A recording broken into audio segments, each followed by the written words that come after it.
Welcome to A1 TV Telugu news bulletin లో details చూద్దాం.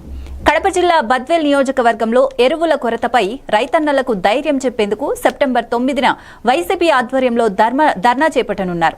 మాజీ సీఎం వైఎస్ జగన్ ఆదేశాల మేరకు బద్వేల్ పట్టణ 4 రోడ్ల కూడలి వద్ద జెడ్పీహెచ్ఎస్ పాఠశాల దగ్గర నుంచి ప్రారంభమయ్యే ఈ ధర్నాలో రైతులు, ప్రజలు, వైసీపీ శ్రేణులు పాల్గొననున్నారు. అనంతరం ఆర్టీఓ అధికారికి వినతి పత్రం అందజేయనున్నారు. కార్యక్రమాన్ని విజయవంతం చేయాలని ఎమ్మెల్యే డాక్టర్ సుధమ్మ పిలుపునిచ్చారు. ఎరువుల కొరతను ప్రశ్నిస్తూ ఈ ప్రభుత్వానికి వీరందరినీ ప్రశ్నిస్తూ అన్నదాత కండగా రేపు ధర్నా కార్యక్రమం చేయబోతున్నాము. అందులో భాగంగానే ఈరోజు మేమందరం కూడా పోస్టర్ రిలీజ్ కార్యక్రమాన్ని చేస్తున్నాము. అయితే ఈ కూటమి ప్రభుత్వం 15 నెలల కాలం అయింది అధికారంలోకి వచ్చి.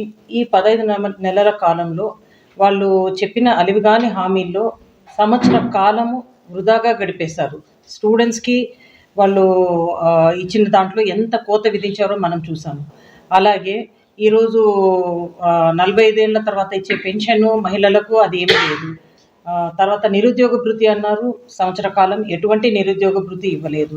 ఇలా ప్రతి విషయంలో కూడా సిలిండర్స్, ఒక చిన్న సంక్షేమ పథకమైన సిలిండర్స్లో కూడా ఎంతమందికి సిలిండర్స్ వచ్చాయి, ఎన్ని సిలిండర్స్ ఇచ్చారు. సో ఎటువంటిది కూడా చిత్తశుద్ధి లేకుండా ఈ కూటమి ప్రభుత్వం ఏ విధంగా కార్యాచరణ చేస్తుందన్నది అందరూ గమనిస్తున్నారు. వీళ్ళు ఈ 15 నెలల కాలంలో వాళ్ళు సాధించిన పురోగతి ఏంటంటే రాష్ట్రానికి 2 లక్షల కోట్ల అప్పు తీసుకురావడమే వాళ్ళు తీసుకొచ్చింది. ఈ 2 లక్షల కోట్లు తెచ్చారు, ఏం చేశారు, ఏంటి దానికి ఎంతమందికి? మన్మోహన్ రెడ్డి సార్ ఆయన ప్రభుత్వంలో విద్యకు వైద్యానికి ఎంత పెద్ద పీట వేశారో మనందరం చూసాం. ఈరోజు చూస్తే కన్నా ఎక్కడ చూసినా కూడా అసలు ఈ మెడికల్ కాలేజెస్ ఇష్యూనే తీసుకోండి. మనము 2014-19లో టీడీపీ గవర్నమెంట్ ఆ రోజు అధికారంలో ఉండింది. అప్పుడు సెంటర్లో కూడా వాళ్ళు బీజేపీ అలయన్స్లో ఉన్నారు. మొత్తం కంట్రీ వైడ్ 82 మెడికల్ కాలేజెస్కి ఆ రోజు ఆ గవర్నమెంట్, సెంట్రల్ గవర్నమెంట్ ప్రోత్సాహకాలు ఇస్తే, మన స్టేట్ గవర్నమెంట్లో ఇదే చంద్రబాబు నాయుడు గారు ఒక్క మెడికల్ కాలేజ్ కూడా తెచ్చుకోలేకపోయారు. దట్ షోస్ వాళ్ళ ప్రజలపై, పేద ప్రజల పట్ల వాళ్ళకున్న ఆ కమిట్మెంట్ ఏంటి అన్నది అర్థమవుతుంది. ఎంతసేపు ప్రైవేట్ విద్యను, ప్రైవేట్ హాస్పిటల్స్ని ఎంకరేజ్ చేయటమే సరిపోతా ఉంది. కడప జిల్లా బద్వేల్ నియోజకవర్గం కాశీనాయన మండల నరసాపురం మృతి చెందడం కలకలం రేపింది. ఈ ఘటనపై బద్వేల్ టీడీపీ మాజీ ఎమ్మెల్యే విజయమ్మ మృతుడి కుటుంబాన్ని పరామర్శించి ప్రభుత్వ సహాయం అందేలా చూస్తామని హామీ ఇచ్చారు. అనంతరం ఆమె పీహెచ్సీని సందర్శించి వైద్యుల నిర్లక్ష్యంపై జిల్లా వైద్యాధికారికి ఫోన్ చేసి కఠిన చర్యలు తీసుకోవాలని కోరారు. రాత్రివేళ నర్సు, వాచ్మెన్ ను తప్పనిసరిగా నియమించాలని సూచించారు.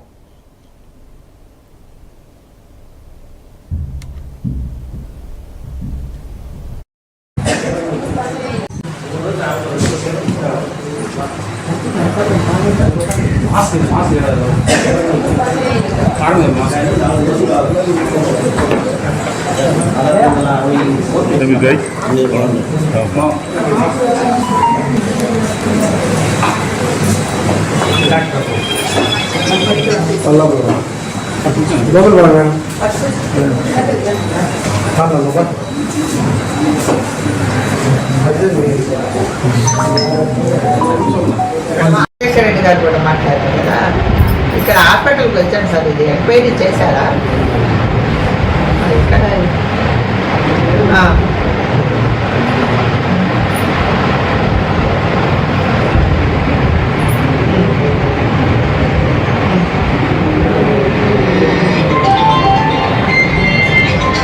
నైట్ డ్యూటీ చేయలేదు అనేది వచ్చింది సార్. నైట్ ఒకరు ఉండాలి కదా సిస్టరు, వాళ్ళు ఉండలేదని మా దృష్టికి వచ్చింది.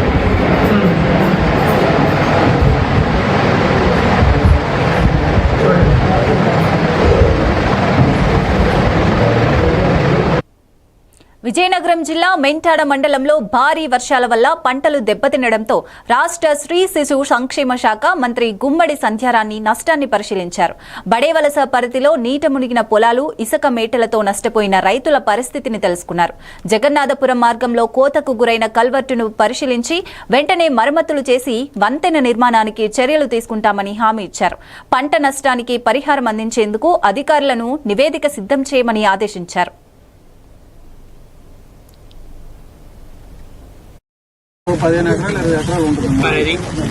మళ్ళీ ఒకవేళ వర్గం పడింది అనుకోండి, మళ్ళీ ఇబ్బంది అవుతుంది.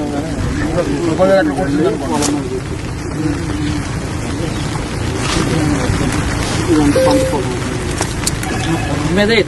పొలం మీద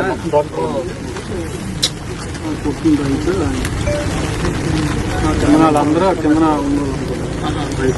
అందరికి రాశారా? ఎందుకంటే ఇప్పుడు రాసి మళ్ళీ ఇంకోసారి మళ్ళీ ఇప్పుడు చూపించండి, అవి అడగండి. ఎందుకంటే వాళ్ళే కష్టంలో ఉంటారు కాబట్టి మొత్తం అంతా చూడండి. ఎవరెవరు పొలం పోయింది, ఎంత వాటర్ డీటెయిల్స్ తీసుకోండి, జాగ్రత్తగా తీసుకొని అది ఎస్టిమేషన్ కూడా వేసి ఇవ్వండి.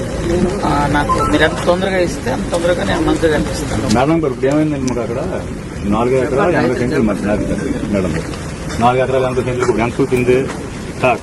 ఎంత చూపించింది? 84 చూపించింది. ఇది రీసేల్ చేసేటప్పుడు ఆర్థికరం చేస్తారనేది తెలియదు. 6 కిలోమీటర్లు ఎలాగైతే 2 కిలోమీటర్లు పైన గడ్డ వచ్చేది స్టాక్ అయిపోయి అవతల వైపు కానీ అవతల వైపు కానీ 50 ఎకరాలు ఆల్రెడీ అంతకుముందు.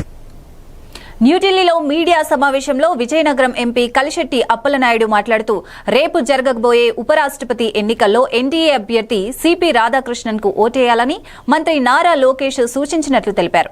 చంద్రబాబుతో రాధాకృష్ణన్ కు ఉన్న అనుబంధాన్ని లోకేష్ వివరించారని చెప్పారు. ఎన్డీఏ ఆధ్వర్యంలో ఉదయం జరిగిన వర్క్ షాప్ లో ఎంపీలు పాల్గొన్నారని, రాధాకృష్ణన్ భారీ మెజారిటీతో విజయం సాధిస్తారని నమ్మకముందని వ్యక్తం చేశారు. రేపు ఉదయం 9:30 టీడీపీ కార్యాలయం నుంచి ఎంపీ పార్లమెంటుకు వెళ్లనున్నారని తెలిపారు. ఖచ్చితంగా ఆయన సొసైటీకి రాధాకృష్ణ గారికి ఓట్ చేసి ఎన్డీఏ కూటమికి మద్దతు తెలుపుకొని వాళ్ళు చెప్పడం జరిగింది. ఎంపీలందరూ కూడా ఓటింగ్ ఎలా వేయాలి, ఏం చేయాలి వాళ్ళు డైరెక్ట్ ఇచ్చారు. అలాగే తెలుగుదేశం పార్టీతో ఎన్టీఆర్ గారితో కానీ చంద్రబాబు నాయుడు గారితో ఎన్డీఏ కూటమి అభ్యర్థి రాధాకృష్ణ గారితో అనుబంధాన్ని కూడా ప్రస్తావన చేశారు. ఖచ్చితంగా ఆయన సొసైటీకి, భారతదేశం పట్ల కానీ వ్యవస్థ పట్ల కానీ చాలా నమ్మకం వ్యక్తి, ఆయనకి చాలా తక్కువ గౌరవం వ్యక్తి.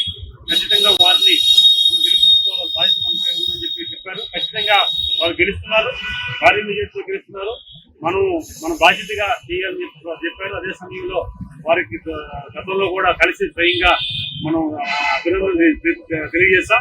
ఖచ్చితంగా వారి సహాయ సహకారాలు కూడా గతంలో మనకి వారి సహాయ సహకారాలు కూడా మనకు అందించారు. వారు మంచి వ్యక్తి వారు చెప్పడం చాలా స్ఫూర్తించింది.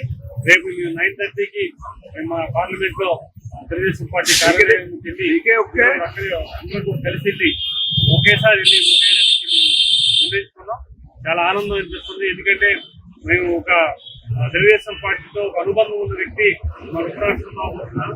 అలాగే వారు నాయకులు చంద్రబాబు నాయుడు గారి పట్ల కానీ, తెలుగుదేశం పార్టీ పట్ల కానీ, ఎన్టీఆర్ గారి పట్ల కానీ ఉన్న ఒక నిజమైన ఒక అవగాహన ఉన్న వ్యక్తి.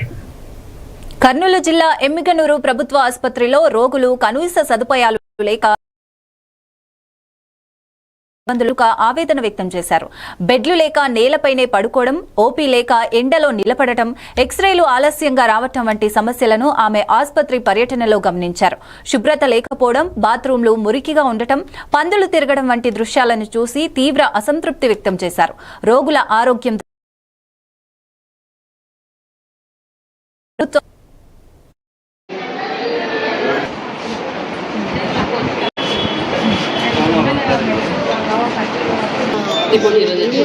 శనివారం వచ్చింది, 4 రోజులకు వచ్చింది. విష జ్వరాలు అంటే ఈవెన్ మన సరౌండింగ్ లో కూడా నేను టౌన్ లో తిరిగినప్పుడు కూడా ఎక్కడ పడితే అక్కడ వాటర్ ఆగిపోయి ఆ వాటర్ సాగినేట్ అయిన దగ్గర అంతా కూడా దాంట్లో దోమలు కనిపిస్తున్నాయి మనకి. అవి ఎంత బాగా బ్రీడ్ అవుతున్నాయి. అలా పెరిగినప్పుడు చుట్టుపక్కల ఇళ్ళలో ఉన్నప్పుడు వాళ్ళందరికీ పిల్లలకి విష జ్వరాలు కాకపోతే ఇంకేం వస్తాయి? శానిటేషన్ ఒకటి ఇంకొకటి మన మున్సిపల్ కమిషనర్ గారితో కూడా మాట్లాడాను నేను ఇవాళ. మరి శానిటైజేషన్ ఇంకా పెంచమన్నాను. శానిటైజేషన్ బాగా చేస్తే కానీ అవన్నీ పోవు. వాళ్ళు చేస్తా అన్నారు కానీ ఇంకా పెంచాలి. ఇప్పుడు ఓపీ ఇక్కడ మళ్ళీ క్రిటికల్ కేర్ మన బేబీస్ యూనిట్ కూడా ఏదైతే పిల్లలది స్పెషల్ న్యూ బోర్న్ చిల్డ్రన్ ఎవరైతే ఉంటారో యూనిట్ అది అక్కడ ఉంది. ఎందుకంటే అది ఇక్కడ పెడదామనుకుంటే మదర్స్ అక్కడ బేబీస్ ఇక్కడ ఉంచలేరు. వాళ్ళకున్న ప్రాబ్లమ్స్ వాళ్ళకు ఉన్నాయి డాక్టర్స్కి. సో అవన్నీ కూడా తప్పకుండా దృష్టిలోకి తీసుకొని వాటన్నిటినీ కూడా వీళ్ళకి కావాల్సిన సదుపాయాలన్నీ కూడా ప్రొవైడ్ చేయాలనేసి గవర్నమెంట్ని రిక్వెస్ట్ చేస్తున్నాను.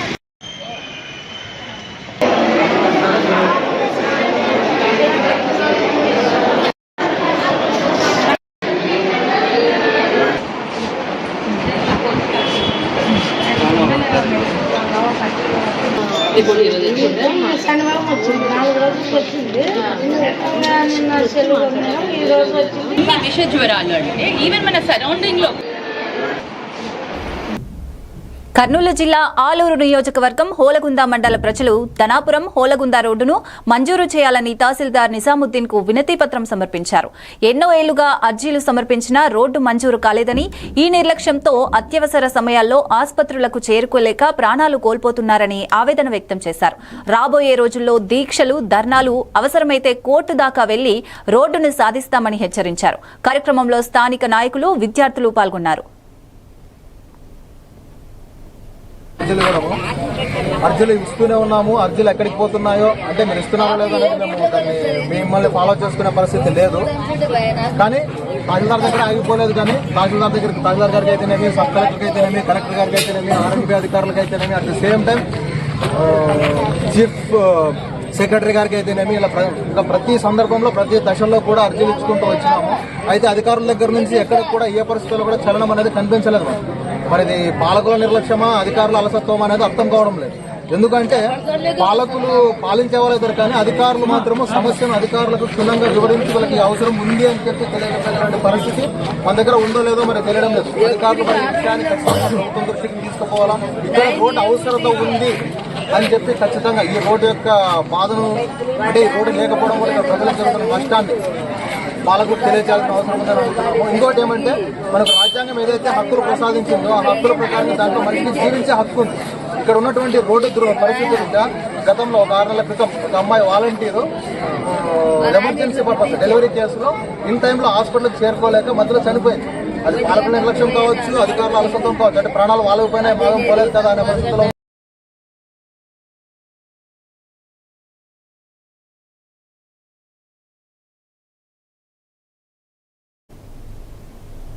కర్నూలు జిల్లా ఆదోని మండలం నెట్టికల్లు గ్రామంలో 16 ఎకరాల దళితుల భూమిపై బడాబాబులు కన్నేశారని బాధితులు ఆవేదన వ్యక్తం చేశారు. సర్వే నెంబర్ 138A తమ తాతల కాలం నుంచి వారసత్వంగా సాగు చేసుకుంటున్న భూమిని ఎంటోన్మెంట్ అధికారులు రెడ్ మార్క్ లో ఉంచి నోటీసులు జారీ చేయడం అన్యాయమని పేర్కొన్నారు. అన్ని ఆధారాలు, పత్రాలు తమ వద్ద ఉన్నాయని కలెక్టర్, సబ్ కలెక్టర్, రెవెన్యూ అధికారులకు ఎన్నిసార్లు వినతులు ఇచ్చినా పరిష్కారం లేదని తెలిపారు. తక్షణమే న్యాయం చేయాలని వారు డిమాండ్ చేశారు.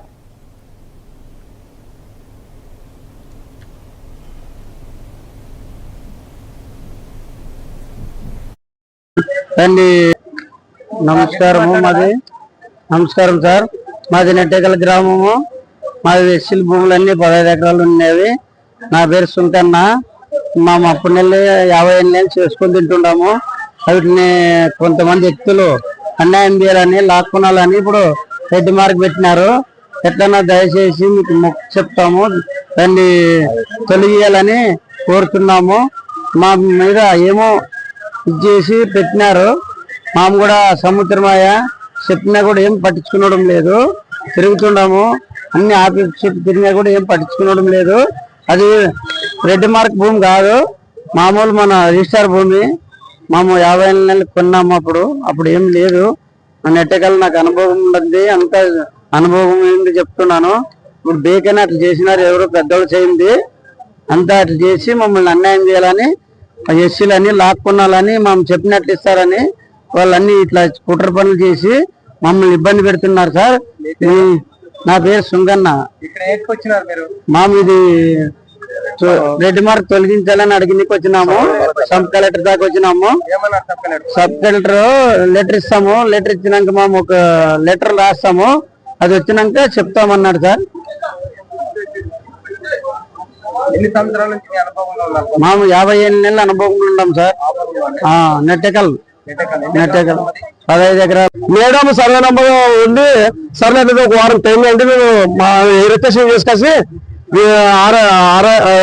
ఆర్ఎస్ఆర్ అడంగాలు ఆర్ఆర్ అన్ని మొత్తం రికార్డు ఏమేమి రిజిస్టర్ అంతా మొత్తం రిజిస్ట్రేషన్ చేస్తాను నేను అని చెప్తే మరి ఒక వారం టైం ఇచ్చినాం. మేడం వచ్చి 90 పిలిపించింది మమ్మల్ని అందరినీ. పిలిపిస్తే అక్కడ లేదండి మీది జీడిగా మారింది, మీది ఎగుమతి దిగుమతి జరిగింది మీది.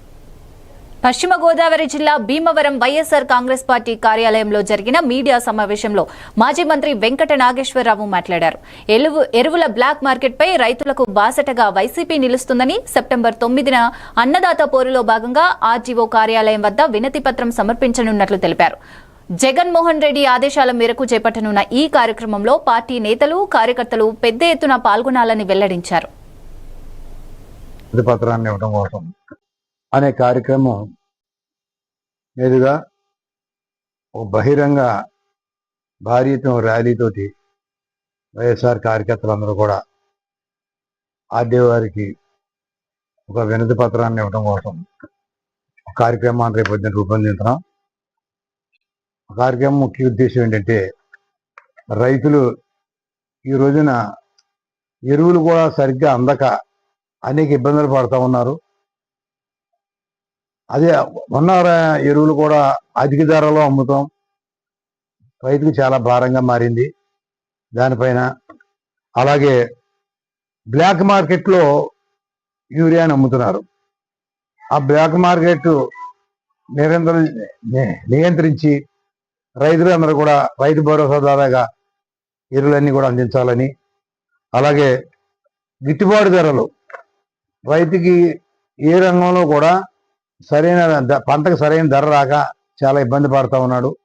ఇక రైలు కానివ్వండి, అటు మామిడి పళ్ళు కానివ్వండి, ధాన్యం కానివ్వండి, అన్ని రకాల ఏ పంట అయినా సరే రైతులకు గిట్టుబాటు ధర లేదు. అలాగే గతంలో ఇన్సూరెన్స్ ఉండేది, మరి పంటలకు ఉచిత బీమా కల్పించాలని, అలాగే ఈ వర్షాల వల్ల నష్టపోయిన రైతులకి ఇన్పుట్ సబ్సిడీ కూడా కలగజేయాలని, మరి ఇవన్నీ. పశ్చిమ గోదావరి జిల్లా నరసాపురంలో మాలాల ఐక్యవేదిక అధ్యక్షుడు కాకిలేటి ఆనంద్ కుమార్ ఆధ్వర్యంలో ప్రెస్ మీట్ జరిగింది. ఉండి, కైకలూరు, చెరుకువాడలో దళితులపై అగ్రకులస్తుల దాడులను తీవ్రంగా ఖండించారు. రాష్ట్ర దళిత సంఘాల అధ్యక్షుడు గంటా సుందర్ కుమార్, దళిత నాయకులు పాల్గొని దాడులు, పాస్టర్లపై దౌర్జన్యాలను తక్షణమే అరికట్టాలని డిమాండ్ చేశారు. ప్రభుత్వం చర్యలు తీసుకోకపోతే అన్ని దళిత సంఘాలు కలిసి అమరావతిలో ఉద్యమిస్తామని హెచ్చరించారు. ఎందుకంటే మొన్న కైకిల్లో చూసా, అదేవిధంగా చెరుకోడ గ్రామంలో చూసా, అదే పావులబోరిలో చూసాం శ్మశాన వాటి కోసం. అదేవిధంగా మన ఉండిలో కూడా కొంతమంది దళితులను కూడా తొలగించారు. ఇది చాలా దుర్మార్గం. ఎందుకంటే ఈ ప్రభుత్వం కేవలం దళితుల్ని రాజకీయంగా కక్ష సాధింపు చర్యలు చేస్తుంది. కాబట్టి ప్రభుత్వం వెంటనే దళితులపై దాడులు ఆపడాలని మేము డిమాండ్ చేస్తున్నాం. ఎవరైతే దళితులపై దాడులు చేస్తున్నారో వారిపై వెంటనే కఠిన చర్యలు తీసుకుని మా దళితులందరూ కూడా న్యాయం చేయాలని మేము డిమాండ్ చేస్తున్నాం. ఒకవేళ దళితులపై ఇంకా దాడులు ఇదే విధంగా కొనసాగితే భవిష్యత్తులో మేము దళిత సంఘాలను కూడా ఏకమై రాష్ట్ర ప్రభుత్వంగా ఉద్యమం చేస్తామని మేము తెలియజేస్తున్నాం. ఈ యొక్క రాష్ట్రంలో డాక్టర్ బిఆర్ అంబేద్కర్ రాసిన రాజ్యాంగం కాకుండా నారా లోకేష్ గారు రాసిన రెడ్ బుక్ రాజ్యాంగం నడుస్తుంది. ఈ యొక్క రాజ్యాంగానికి మీరు అమలు చేస్తే భవిష్యత్తులో మీకు ఆంధ్రప్రదేశ్లో దళిత సత్తా ఏంటో చూపిస్తే మీకు తగిన గుణపడని తెలుస్తుందని, ఇకనైనా ఇటువంటి దాడులు పాల్పడగా మీరు కఠిన చర్యలు తీసుకోవాలని మేము మీడియా ద్వారా మీకు డిమాండ్ చేస్తాం.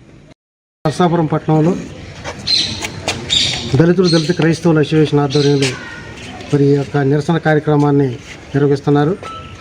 మరి పెద్దలు చెప్పినట్టు ఈ రాష్ట్రంలో కూటమి ప్రభుత్వం అధికారంలోకి వచ్చి 15 నెలల్లో దళితులపైన, దళిత క్రైస్తవులపైన విపరీతమైన దాడులు, హత్యలు, మహిళలపై అత్యాచారాలు జరుగుతున్నాయి.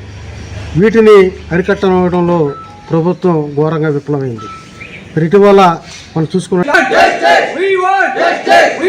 రాష్ట్రంలో ఈ కూటమి ప్రభుత్వం తర్వాత దళితులపైన, అదేవిధంగా చర్చిలపైన, పాస్టర్స్ పైన చాలా దారుణంగా పశ్చిమ గోదావరి జిల్లా భీమవరం యనమదూరు ప్రాంతంలో ఒక మహిళ కాలువలో దూకిన ఘటన చోటు చేసుకుంది. సమాచారం అందుకున్న అగ్నిమాపక సిబ్బంది సంఘటనా స్థలానికి చేరుకుని గాలింపు చర్యలు ప్రారంభించారు.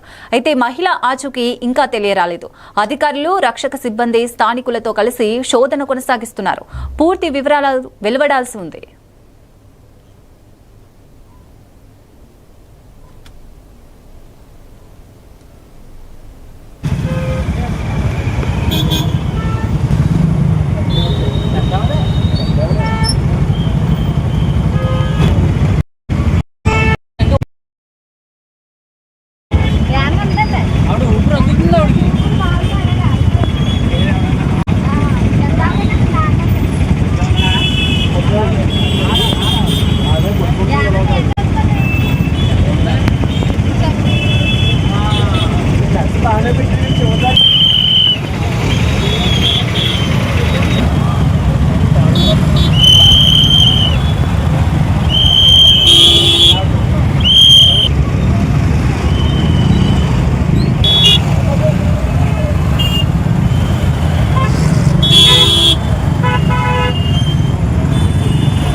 పెద్దపల్లి జిల్లా కలెక్టరేట్ ముందు అఖిల భారత ఐక్య రైతు సంఘం ఆధ్వర్యంలో రైతులు ధర్నా చేపట్టి వినతి పత్రం సమర్పించారు.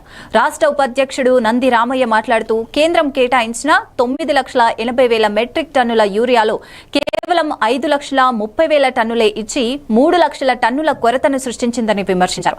వర్షాల వలన పంటలు దెబ్బతిన్న రైతులకు ఎకరాకు 50,000 నష్టపరిహారం ఇవ్వాలని, పత్తి కనీస మద్దతు ధర 10,075 రూపాయలుగా ప్రకటించాలని డిమాండ్ చేశారు. నాయకులు, రైతులు పెద్ద ఎత్తున పాల్గొన్నారు.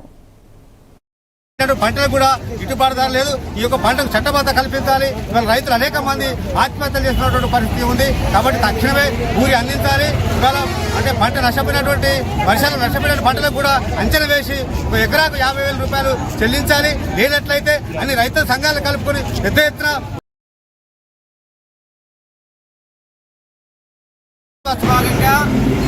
ఇవల్ల అన్ని జిల్లా తెలంగాణ వ్యాప్తంగా అన్ని జిల్లా కలెక్టరేట్ల ముందు ధర్నా చేయాలని ఇచ్చినటువంటి పిలుపులో భాగంగా ఇవాళ పెద్దపల్లి జిల్లా కలెక్టరేట్ ముందు యూరియా రైతులందరికీ సరిపడా సప్లై చేయాలని చెప్పేసి డిమాండ్ చేస్తున్నాం. అదేవిధంగా వారి వర్షాల వల్ల ఏదైతే పంటలు దెబ్బతిన్నాయో వాళ్ళందరికీ కూడా 50,000 నష్టపరిహారం ఇవ్వాలని చెప్పేసి డిమాండ్ అవసరం ఉంది. మరి ఇవాళ పొట్ట దశలో ఇవాళ పంటలన్నీ కూడా పొట్ట దశలో ఉన్నాయి. ఇవాళ నాట్లేసుకొని పెట్టుబడి పెట్టి అనేక కనుక యూరియా సకాలంలో అందకపోతే అవి తాలు గింజలుగా మారుతాయి, అవి గింజలుగా మిగిలాయి. కాబట్టి రైతు ఆందోళన పడుతున్న అందుకే ఈ యొక్క వాస్తవ పరిస్థితిని రాష్ట్ర ప్రభుత్వం, కేంద్ర ప్రభుత్వం అర్థం చేసుకోవాల్సిన అవసరం ఉన్నది. అందుకే వాళ్ళ రైతులకు సరిపడా యూరియా ఇవ్వాలని చెప్పేసి అఖిల భారత ఐక్య రైతు సంఘం తరఫున మేము డిమాండ్ చేస్తున్నాం. అఖిల భారత ఐక్య రైతు సంఘం తరఫున ఇవాళ రాష్ట్ర కమిటీ పిలుపులో భాగంగా ఇవాళ యూరియాకు రైతులు చాలా కొరత ఇబ్బంది ఉందని చెప్పేసి రాష్ట్ర కమిటీ పిలుపులో వరంగల్ జిల్లా నల్లబెల్లి తహసీల్దార్ కార్యాలయంలో జూనియర్ అసిస్టెంట్ కల్పన ఆత్మహత్య యత్నం కలకలం రేపింది. అధికార పార్టీ కాంగ్రెస్ నాయకుడు చరణ్ సింగ్ తనపై ఫిర్యాదు చేయగా కలెక్టర్ వద్ద తన వేదనను తెలియజేసినప్పటికీ స్పందన రాలేదని ఆమె ఆరోపించింది. ఎంఆర్ఓ కూడా పట్టించుకోకపోవడంతో ఆవేదనకు గురైన కల్పన కార్యాలయ ప్రాంగణంలోనే పురుగుల మందు తాగి ప్రాణం తీసుకోవడానికి ప్రయత్నించింది. వెంటనే సహచరులు ఆసుపత్రికి తరలించగా చికిత్స అందుతోంది. అధికారుల నిర్లక్ష్యమే కారణమని స్థానికులు విమర్శిస్తున్నారు. అన్నారు నాకు నా చరణ్ సింగ్ అది నాకు వాట్సాప్ లో 3 days బ్యాక్ పెట్టారు. మోహన్ అనే వ్యక్తి ద్వారా వచ్చింది అది. నేను దానికోసము రిప్లై అడిగిన ఇవ్వాలా, అయితే బయట వ్యక్తులు ఇచ్చిల్లు కదా అమ్మా అని మా ఎంఆర్ఓ సార్ అన్నారు. నాకు ఆ వ్యక్తికి సంబంధం లేదు కదా సార్, నా విలేజ్ లో ఆ పర్సన్ లేడు. ఆ బయట వ్యక్తితోనే ఎవరు అధికారులు అండదండలేంది ఆ వ్యక్తి ఎందుకు ఇస్తాడు, మొత్తం అధికారులదే కదా. నేను ఎవరి మీద కంప్లైంట్ ఇస్తే వాళ్ళు పోయి ఇవ్వాలి కదా. ఈ అధికారికి నా విలేజ్ లకు సంబంధం లేదు కదా అని అన్నా సార్. నేను ఆయనది రామతీర్థం సార్. అయితే కలెక్టర్ ఆఫీస్ లేనిపోని నిందలు రేపే లెటర్ ఇవ్వడం జరిగింది సార్. నాకు అదే నిజమని నిరూపణ చేయమని చెప్పిన. ఆయన గతంలో నన్ను లైంగికంగా వేధించి అధికారుల అండదండలతోటి ఇప్పుడు నన్ను ఈ లెటర్లు ఇచ్చి ఆఫీస్ లో బెదిరించడం జరుగుతుంది. కాకినాడ జిల్లా ముమ్మిడివరం నియోజకవర్గ తాళ్లరేవు మండలం కోరంగి పంచాయతీ సీతారాంపురం ప్రతాప్ నగర్ లో యువకుడు గురువాని అనిల్ కుమార్ స్నేహితులతో మద్యం సేవించి అంబేద్కర్ విగ్రహం వద్ద ఇన్స్టాగ్రామ్ రీల్స్ తీశాడు. ఈ వీడియోలు గ్రామస్తుల్లో ఆగ్రహం రేపాయి. పెద్దల సమక్షంలో నవబుద్ధ యువజన సంఘం, మహిళా సంఘ నాయకుల మధ్య యువకుడికి మందలింపు చేసి ఇకపై తప్పు చేయనని ప్రతిజ్ఞ చేయించారు. బాధితుడు అంబేద్కర్ విగ్రహానికి పాలాభిషేకం చేసి క్షమాపణ కోరగా గ్రామస్తులు మొదటి తప్పు కావడంతో క్షమించారు. మరి మొన్న 2 రోజుల క్రితం నేను ప్యాక్ కోసం వీడియో తీశాను. తెలియక ఏదో తప్పు అయిపోయింది, పెద్దలను క్షమించమని నేను అంబేద్కర్కి పాలాభిషేకం చేసి మరి ఈరోజు ఇలాగా కూడుకున్నాం ఇక్కడ. దయచేసి పెద్దలందరూ కూడా క్షమించాలి. ఏదో తెలియక జరిగిపోయింది, మళ్ళీ ఇటువంటిది ఇంకెప్పుడు రిపీట్ అవ్వదు. దయచేసి ప్రతి ఒక్కరూ క్షమించాలని వేడుకుంటున్నాను. జై భీమ్. సోషల్ మీడియాలో వచ్చిన పోస్టింగ్ ప్రతాప్ నగర్ లో ఉన్నటువంటి ప్రతాప్ నగర్ గ్రామాన్ని సంబంధించి ఒక వీడియో తీసి సోషల్ మీడియాలో పోస్ట్ చేయడం జరిగింది. దాని మీద చాలా మంది కామెంట్స్ పెట్టడం జరిగింది. అది అబ్బాయి తెలియక ఏదో మొత్తం ఉంది కొన్ని కారణాలు అంటే తెలియకున్న విషయంలో పెట్టిన సందర్భమే తప్ప కావాలని పెట్టింది కాదు. దీని మీద చాలా మంది స్పందించి ఓకే అని, కొంతమంది బూతులు పెడుతూ, కొంతమంది చాలా ఇష్టానుసారంగా పోస్టింగ్లు పెట్టి మా యొక్క ప్రతాప్ నగర్ గ్రామస్తులు మనోయాలను గుర్తు చేసిన సందర్భం. అయితే ఈ సోషల్ మీడియా వేదిక మేము తెలియపరుస్తుంది ఏంటంటే, ఇలాంటి పోస్టులు పెట్టేటప్పుడు దయచేసి ఇలాంటి కామెంట్స్ పెట్టకుండా డైరెక్ట్ గా అబ్బాయికి ఫోన్ చేసి ఇది తప్పు అని చెప్తే మంచిదని మా గ్రామం అందరి తరఫున అభిప్రాయం. కాబట్టి భవిష్యత్తులో ఇలాంటి పోస్టింగ్లు మా గ్రామం నుంచి రావు. అందరూ ఈ విషయాన్ని అందరూ గమనించాలని తెలియజేస్తూ మా నవబుద్ధ యువజన సంఘం తరఫున, అలాగే మా మండలి వెల్ఫేర్ తరఫున మేము ఈ రోజు ఈ కార్యక్రమం చేసి బాబాసాహెబ్ అంబేద్కర్ వారికి మరి పాలాభిషేకంతో ఆయనకి నివాళులు అర్పిస్తూ ఈ యొక్క కార్యక్రమం చేయడం జరిగింది. మరి మొన్న 2 రోజుల క్రితం నేను ప్యాక్ కోసం డాక్టర్ బిఆర్ అంబేద్కర్ కోనసీమ జిల్లా పి గన్నవరం నియోజకవర్గంలో రైతులు తీవ్ర ఆవేదన వ్యక్తం చేస్తున్నారు. 20 ఎకరాలు సాగు చేస్తున్న 2 సంవత్సరాలుగా ఇంత ఇబ్బంది పడలేదని, 190 మంది కౌలు రైతులు ఉన్నా ఎరువులు అందకపోవడం వల్ల భరించలేని పరిస్థితి ఏర్పడిందని వాపోయారు. మార్కెట్లో బస్తా ధర 350 నుంచి 370 రూపాయలకు అమ్ముతున్నారని తెలిపారు. సీఎం చంద్రబాబు రైతే రాజు అని వాగ్దానం చేసినా ఎరువులు అందకపోతే ఆత్మహత్యలు తప్పవని హెచ్చరించారు. నేను పీ గన్నవరంలో 20 ఎకరాలు చేస్తున్నాను. 20 ఎకరాలు చేస్తున్నాం అంటే 20-30 సంవత్సరాల మంది చెప్పి వ్యవసాయం చేస్తున్నాం. కానీ ఈ 2 సంవత్సరాల నుంచి పడిన ఇబ్బంది ఏ నాడు కూడా మేము రైతులు అన్న వాళ్ళని పడలేదు. ఇంకా చాలా మంది కూడా 190 మంది కౌలు రైతులు ఉన్నాం. ఈ కౌలు రైతులందరం కూడా ఈ ఎరువుల కోసం సకాలంగా అందపోవటం, సక్రమంగా ఈ అగ్నికర్షల్లో ఎరువులు రాపోవటం, మేము చాలా ఇబ్బందులు పడి బయట మార్కెట్ కొనాలంటే 370 రూపాయలు 350 రూపాయలు చెప్పి మేము బయట మార్కెట్ కొనాలంటే 350 రూపాయలు 370 రూపాయలు చేసి ఏం పండించాం వ్యవసాయం మేము? అసలు ఏం చేయాలి మేము ఆ వ్యవసాయాన్ని? ఈ చంద్రబాబు నాయుడు రాకముందేమో ఎన్నో వాగ్దానం చేశాడు. రైతే వెన్నుముక్క, టీవీల్లోని ఛానల్లోని అన్నిటిలో కూడా రైతే వెన్నుముక్క, రైతే గుండెకాయ అని చెప్పేసి ఎన్నో వాగ్దానం చేశాడు. ఈ 2.5 సంవత్సరాల్లో కూడా పడిన ఇబ్బంది అంత ఇంత కాదు. మాకు సకాలంగా ఎరువులు అందకపోవటం వల్ల మేము లోటు పడిపోయి ఏం చేయాలో ఆత్మహత్య చేసుకోవాలో ఏం చేయాలో కూడా మాకు తెలుస్తలేదు అసలు ఏమని. అందుకే కాబట్టి మాకు సకాలంగా ఎరువులు సక్రంగా అందిస్తారా లేదంటే మేము ఆత్మహత్య తప్ప ఇంకా ఏరు దిష్టి లేదు. నేను పీగా డాక్టర్ బిఆర్ అంబేద్కర్ కోనసీమ జిల్లా పి గన్నవరం నియోజకవర్గంలో వైఎస్ఆర్సీపీ కార్యాలయంలో అన్నదాత పోరు కార్యక్రమం నిర్వహించారు. ఈ సందర్భంగా కోఆర్డినేటర్ గన్నవరపు శ్రీనివాసరావు మాట్లాడుతూ రైతుల ఇబ్బందులు పడితే సీఎం చంద్రబాబు నాయుడు చోద్యం చూస్తున్నారని మండిపడ్డారు. రైతులకు ఎరువులు ఇస్తామని చెప్పి రైతులు ఇంకా సొసైటీల వద్ద క్యూలో ఎందుకు నిలబడుతున్నారని ప్రశ్నించారు. 9వ తేదీన జరగబోయే అన్నదాత పోరుకు రైతులు సిద్ధంగా ఉండాలని పిలుపునిచ్చారు. ఇబ్బందులను వారు పత్రికా రూపముగా కూడా వెల్లడి చేయడం జరిగింది. కానీ చంద్రబాబు నాయుడు గారు మాత్రం ఒక దుర్మార్గమైనటువంటి మాట మాట్లాడారు. ఏం మాట్లాడాడంటే ఆయన చాలా దారుణమైనటువంటి, చాలా రైతులంటే చాలా చిన్న చూపు. ఎందుచేతంటే మారు వేషాలలో వచ్చి అల్లర్లు సృష్టిస్తున్నారు. మరి అన్పార్లమెంట్ లాంగ్వేజ్ మాట్లాడటం జరిగింది. ఒక రాష్ట్ర ముఖ్యమంత్రి చంద్రబాబు నాయుడు గారు ఒక రాజ్యాంగబద్ధంగా ఎన్నుకోబడి రాజ్యాంగంగాను ప్రమాణం చేసినటువంటి వ్యక్తి బొక్కలో వేస్తానని చెప్పడం అంటే ఎంత అహంకారంతో ఉన్నాడో ఈ ఆంధ్ర రాష్ట్ర ముఖ్యమంత్రి చంద్రబాబు నాయుడు గారు మరి పాత్రికేయ మిత్రులందరూ కూడా గమనించారు. ఎందుచేతనంటే అతను ఏమీ చేయలేకపోతున్నాడు. ఇటు సంక్షేమం చెప్పాడు, ఇది నేను సంపద సృష్టించేస్తానని అన్నాడు. ఏమీ లేదు. కానీ రైతులు అలో నారాయణని మరి రోడ్డు ఎక్కితే ఈవేళ బొక్కలు వేస్తానని చెప్పడం అంటే ఎంతో దుర్మార్గమైన మాట మీరందరూ గమనించాలి. అలాగని వ్యవసాయ శాఖ మంత్రి అచ్చెన్నాయుడు గారు క్యూలో ఆవిడ ముందుంటే నేను ముందున్నానని కొట్టుకోవడం కూడా జరిగింది. మరి మీరు చూడలేదా? మీ కళ్ళకు కనపడతలేదా? ఈ యొక్క ఆంధ్ర రాష్ట్ర ప్రభుత్వానికి మొద్దు నిద్రలో ఉన్నదా? మరి మేమందరికీ కూడా సక్రమంగా ఎరువులు ఇచ్చేద్దాం అని అన్నారు. ఎరువులు ఇస్తే వీళ్ళందరూ కూడా ఎందుకు దాడి చేస్తారు? ఎందుకు క్యూ లైన్లో కూర్చుంటారు? ఎందుకు రైతు భరోసాల వద్దన, అలాగే ఆగ్రో కేంద్రాల వద్దన, అలాగే సొసైటీల వద్దన ఎందుకు నిలబడుతున్నారు? మీరు ఇవ్వాల్సినటువంటి ఉత్తమ ఎరువులు ఇవ్వటం మానేసి మీకు కావాల్సినటువంటి ఎవరైతే బ్లాక్ మార్కెట్లో ఉన్నటువంటి ప్రొడక్టులు ఉన్నారో. కడప జిల్లా బద్వేల్ నియోజకవర్గం కాశీనాయన మండల నరసాపురం గ్రామం కలకలం రేపింది. ఈ ఘటనపై బద్వేల్ టీడీపీ మాజీ ఎమ్మెల్యే విజయమ్మ మృతుడి కుటుంబాన్ని పరామర్శించి ప్రభుత్వ సహాయం అందేలా చూస్తామని హామీ ఇచ్చారు. అనంతరం ఆమె పీహెచ్సీని సందర్శించి వైద్యుల నిర్లక్ష్యంపై జిల్లా వైద్యాధికారికి ఫోన్ చేసి కఠిన చర్యలు తీసుకోవాలని కోరారు. రాత్రి వేళ నర్సు, వాచ్మెన్ ను తప్పనిసరిగా నియమించాలని సూచించారు.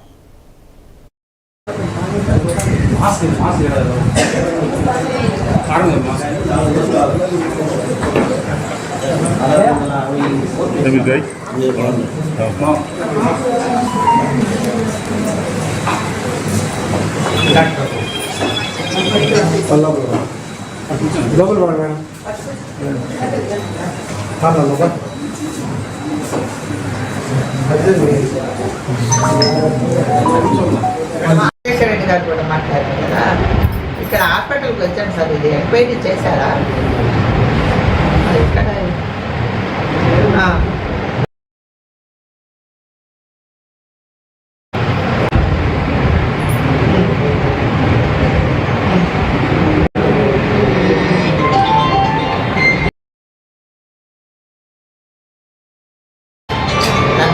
నైట్ ఒకరు ఉండాలి కదా సిస్టరు.